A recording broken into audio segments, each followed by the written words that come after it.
YouTube is sphere. We here. I gotta get some better lighting. I gotta do better. Work with me and my production team. Going live on Facebook. I gotta start off with a smile. Yes. Let's get Instagram going. Let's go Instagram. I gotta start off with a smile every single time, y'all. Hello, hello. It's been a long time. Did you miss me? Did you miss me? That's all I want to know. I'm here for a short time, not a long time. So let's get it going. My name is Toria Howard. If you don't know who I am a real estate educator here out of the beautiful city of Detroit, Michigan, and the surrounding areas. And I'm here to educate homeowners today. But if you're a first time home buyer, this is for you. This is some tips that you can get, you know, once you get your home, you'll have it. So, hello, Mississippi girl. So, thank you for tapping in. So, this is something that you can use even if you're a first time home buyer or thinking about being a home buyer. This is something that you can use to help you be able to do better as far as being a homeowner is concerned. Thank you for the likes. I appreciate it. So, just a little bit about me, why I'm so passionate and why I call myself the real estate educator is because, right, I fumbled a $200,000 bag, y'all. Okay. And I was a homeowner in Tennessee. I'm from Detroit, but I was living in Tennessee at the time. And I bought a house in 2010 for 150,000. It was 4 bedrooms, two and a half bathrooms. So you can imagine, like, I got that house for a steal. Like, these days, how much that will cost? I'm gonna let you know. So, you know, I did all the great things to get in. Um, get any new credit. My home was always taken away from me by Chase at the closing table. I was walking out and they put a zero balance collection on my account, which I had already paid them and I had to get that situated. But I walked out of there a homeowner. And over the years when I had that home, I did not take care of it. I didn't have an emergency fund. I didn't do the maintenance that I'm about to talk about today. I did a lot of reckless spending, and I did not take care of my home. So in 2019, I had to sell it at a short sale because I was underwater. And at that time, I didn't really know how real estate worked. I didn't really realize that real estate worked the way that it worked. And if I did, I would have never did it. So sold it in 2019, 2020, the pandemic hit. I sold it for 167,000, but I sold it in a short sale. So when you sell in a short sale, you get $0, zero money. So everybody else get paid but you. And when I did that, it hurt my heart to lose the house. It's 2,700 square feet, 4 bedrooms, two and a half bathrooms, great kitchen. I had a long living room. My living room was big, separate dining room. It was a beautiful home, all brick too, all brick. And I squandered this bag. So 2020, when the pandemic hit, it went from 167 to 210. At the beginning of 2021, it was at 220. At the end of 2021, it was at um what was it? At the end of 21, it was at 240. It had jumped crazy. And at the end of 22, it had went from 240 to 270. By the time I left Memphis in 2023, it was at $330,000. It's worth about 350 now.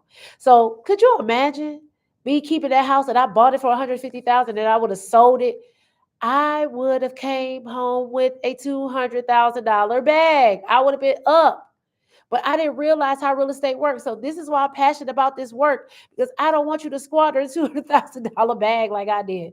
So we're talking about homeowners, what you should do right now. The season is changing. Things are, shifting. The weather is shifting. So we're talking about, seasonal maintenance. That's what we're talking about. So what's lurking in your attic? Seasonal home repairs that you should be doing right now in the fall. So let's start with the financial mindset. That's what I always got to start with, the financial mindset, because when you own a home, you have to elevate your financial literacy. Like, you had a level of financial literacy once you were in the process of purchasing your home. But once you in your home, you have to step it up. So home maintenance is just not about repairs. It's about protecting your investment. Have to protect it. So skipping a $150 attic inspection could cost you $5,000 later. With a roof replacement, that's not savings, that's overspending later. So doing a roof inspection right now, summer heat might have leaves on it, whatever. So what you need to do is create a seasonal home maintenance fund and set aside 1% of your home value annually for a high yielding savings account for upkeep. So, say for instance, if your home is worth 200,000, then you should have $2,000 each year saved for maintenance. And it goes if you 500,000, you should have 5,000. So you should have this fund. So why the attic matters? The attic is so important.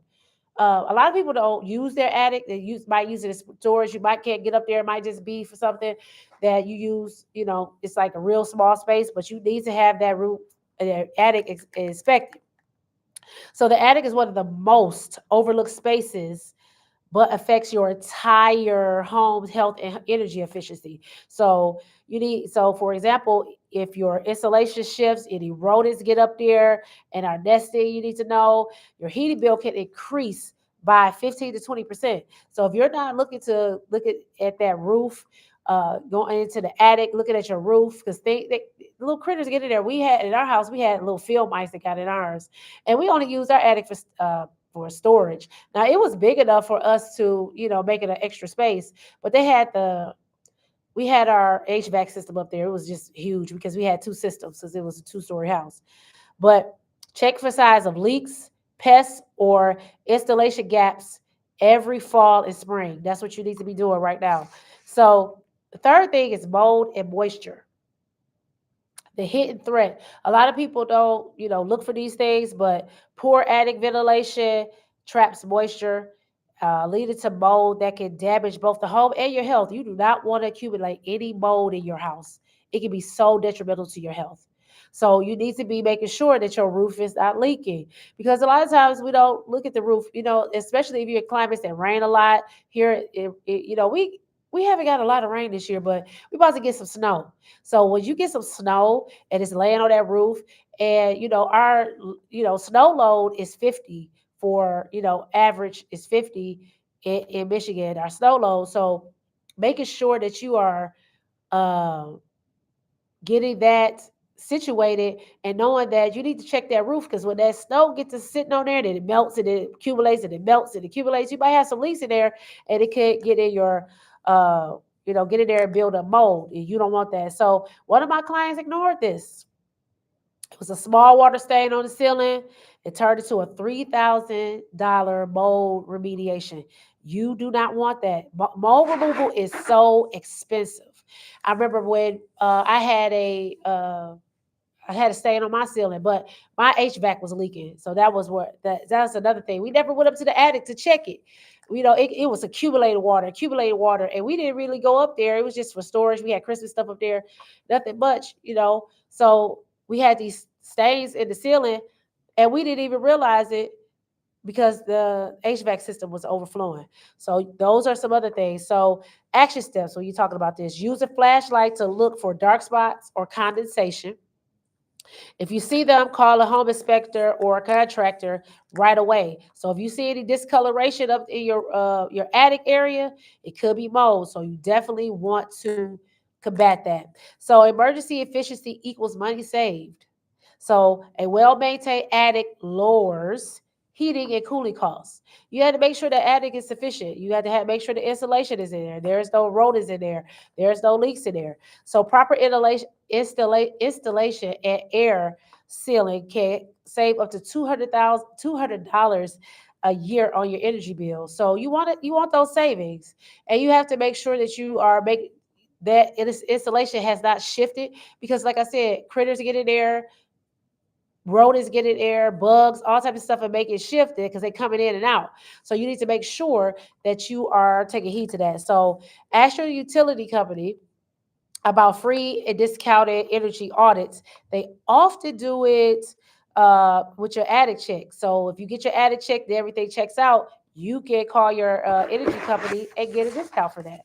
So let's talk about one of the scariest things when pests and installation issues. Like I said before, we had field mice that got into our home, our attic, and they was running havoc through there. And we found that it did shift the installation and we had to get it fixed. On top of calling the exterminator to get them removed. My neighbor had them in his house and they keep, and we were on like 0.23 acres. So it really wasn't that big of a yard, but we had a substantial amount of space in between the houses. So it's like, why are they coming over here? But they need a more space. Squirrels, raccoons, possums, little mice, they get in there. So you need to be checking. So rodents, if you had a place to have bats, birds can destroy installation and wiring and potentially fire hazards. So the rodents get in there and start chewing at your wire. That's an electrical issue. That's an installation issue, and you have to call the exterminator. Plus, get the hole wherever they're coming in from. So you had to patch it. So one homeowner discovered a whole family in the attic. It was $800 to clean it up, $500 electrical repair because they chewed through the electrical. So here's the action step: install mesh screens over vents and check for droppings, nests, and chewed materials. So that's how I discovered we had field mice in our attic because I saw the droppings. I was like, "Ugh, what is this?" And lo and behold, we had some field mice. We had to get them out. So the sixth thing is prepare for the season ahead, right? Prepare for the season ahead. Whichever season that you're in, we're in fall right now. We're about to get into winter. And like you are, if you're in the Midwest, you should know the cold is coming, the moisture is coming, the snow is coming. It might not come early. Hopefully, we don't get it too early. Because it was cold this morning, Laura. I was like, woo, it was cold. But hopefully it will get snow and like, I don't want to say it, but usually the snow don't happen to the second part of the first of the year. So hopefully it waits to the end. But prepare for the season ahead. So whatever season you're in, fall, whatever your weather is, make sure that you are prepared for it. So you usually do the whole maintenance checkups when the seasons change. So during the fall, during the spring, because typically during those times you should be able to catch anything that will happen for the winter and summer. So each season demands a different maintenance focus. So fall and winter, you want to check your installation, clear vents, and ensure no draft. So you want to get your vents clean. Like spend the money on getting those vents clean because I remember we should have did it when we first moved in our home, but we waited till a year after we moved in our home, and I was pregnant with my daughter, and we cleaned our vents. And oh my God, it was so much dust and debris and all types of stuff that came out of those vents. So if you have not done a duct cleaning, it is worth the money to spend because it's about your family's health. So make sure that you're doing the maintenance. And one of those is clearing those vents out. If you see dust on the outside of your vents, especially the intake vents, and you see dust accumulating, you need to get your vents clean. So make sure. So spring and summer, you inspect for leaks, clean exhaust fans, and check for roof and HVAC damage. You got to check your HVAC, often. And also, let me add in there for winter, fall and winter. Make sure you're checking your furnace, making sure that it's operating, uh, is functioning properly. So get an inspection on your furnace, get an inspection on your roof as well, so that and an attic inspection for the wintertime because you just never know what's in there, what has accumulated, and you don't want anything to damage your roof or your home. So, so a bonus tip would be I have a seasonal home maintenance checklist in my homeowner ebook called House Rich and Money Smart. So you can pick that up and you will know exactly what you need to do for the seasons. So let's tie it back to the last thing I want to do is just tie it back to building wealth, right? Because this is an investment. So you want to keep your home as,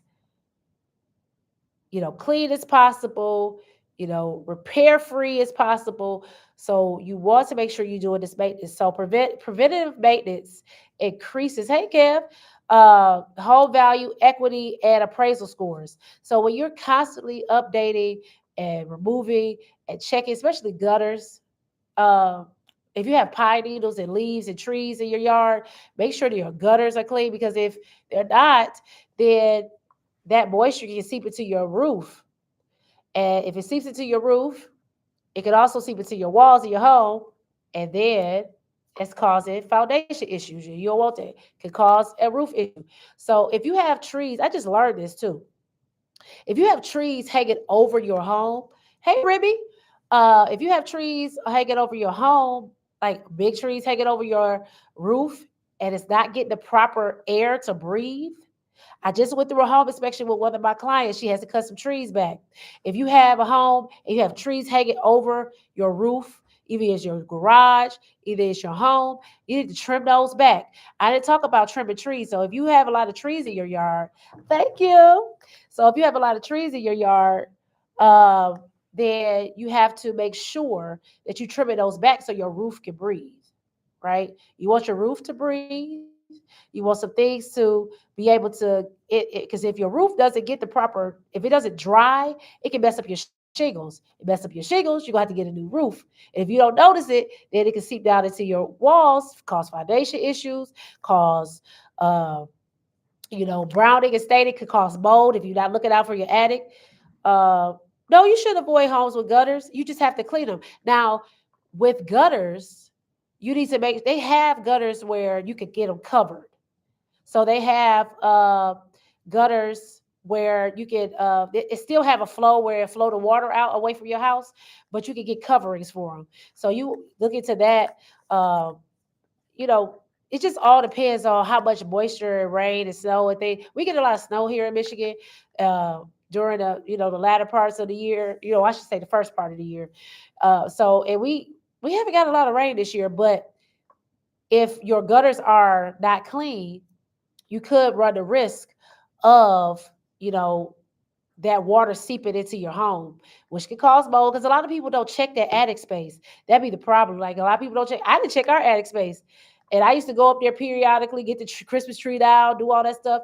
But if you don't check it, like we had field mice at our house, disgusting. And the only reason why I did that is because I was going up there getting something for decorating the house, and it was up there, and that was the only reason why I went up there. You have to get that attic inspected because we had field mice in there. Another time, it was our HVAC system overflowed. I didn't even know, and sudden I started seeing the staining on my ceiling of my upstairs, and I was like, because I had a 2-story house. I was like, what is this brownie coming from? It was water everywhere. I didn't even realize that you have to like check, like start, we had to start like sucking out the HVAC system because our HVAC system was old and we needed to replace it.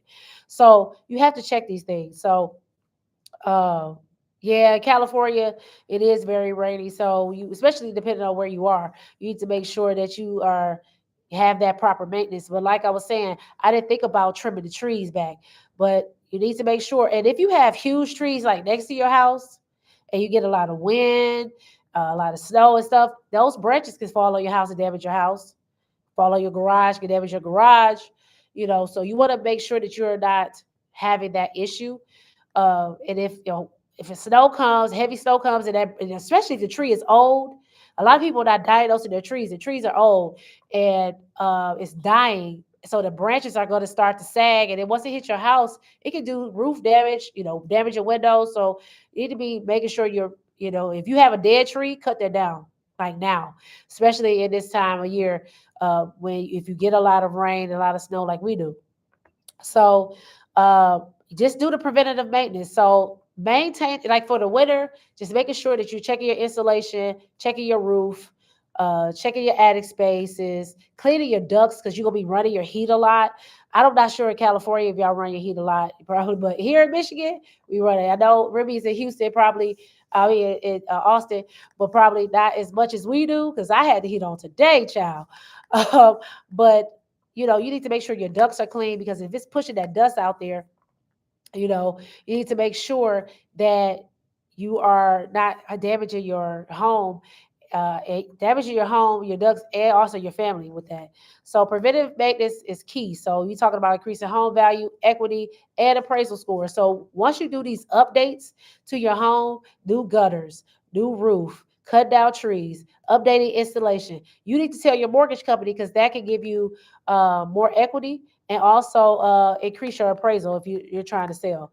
So, for example, homes that with documented maintenance records sell up to 3% more. That's thousands of dollars in equity. So you want, if you're thinking about selling your home, you need to make sure that you're doing these maintenance and reporting it, anything that you upgrade. So that's it. I said a lot, and my allergies are acting up today. I'm a school teacher, so the germs are running around. It's crazy, but I'm here because I did not want to miss you all. So thank you for tuning in. So if you want to turn your home into a money making powerhouse, grab my ebook, House Rich and Money Smart: How to Turn Your Home into a Wealth Building Powerhouse. I break down small maintenance requests, how to financially, save, moves that you need for long-term wealth, and how to use your home as an asset, even if you're paying a mortgage. But you got to keep that credit score up because if you want to draw that equity, because I know a lady who she used her equity to invest in stocks. So hopefully, if you go use your equity, it's either you put it back into the home or you using it as an investment vehicle where that money can move because you got to pay that money back. But it's your money to use, and you don't pay taxes on debt. So just something to think about. If you have a home and you want to do some things with it, you want to start a business, pay. I had somebody that paid their child's college tuition with their equity. It's yours. You paid for it, especially if you bought smart. So here in Detroit, for example, my neighbors, they have, I mean, not my neighbors, but my clients who I have their house listed, they had a house that sold for 185,000 in their neighborhood, and they want to sell their house for like 40,000. I mean, their repair costs probably be 60,000, maybe 70 at the highest. So if you say 60,000 at the lowest, that's only $100,000 investment. You talking about $85,000 upside right off the bat. Because this is the same, make up the house, same square footage, same makeup, everything. 185,000. So if you buy right, you can have that built-in equity. So please subscribe to my YouTube channel if you have not. Uh, Oh, thank you. Yeah, you're right. But when you buy it, I sell. You're absolutely correct. So please follow, like, share, do all of the things. Subscribe. If you have not subscribed to my YouTube channel, please do so. I'm at 548. I lost a subscriber. I had 549, so somebody unsubscribed, but it's okay. I'm gonna get 10 more subscribers. But please subscribe. Like, and don't just own your home. Master it. You want to master it. Okay. So I'll see you all next week for Real Estate Thursday, I guess. Usually do it on Tuesday, but I have meetings on Tuesdays now. So it'll probably be Wednesdays or Thursdays when I do it. So just check me out. I got to find a consistent day when I'm doing it back again because I can't do it on Tuesdays. And I like doing it in the middle of the day because a lot is going on in my house right now. So this is the best time. It's quiet, no students, no mom, no nothing, no child, none of that is going on. And I want to educate the people. So I'm here to educate you. I'm a real estate educator. So make sure that you tap in with me. If you have not already done so, Jesus, I hope it was Jesus. You have a amazingly beautiful, blessed day. All of you that tapped in and are watching a replay, have a blessed Thursday. It's Friday Eve. Make sure that you are, doing something for yourself and loving on yourself and loving on others and doing all of the great things. And shout me out to somebody that you feel that needs this information. Look at all my other old videos. Last week I did a first time home buyer video. This week I'm dedicated to the homeowner. So have an amazing, beautiful, blessed day, y'all. Bye.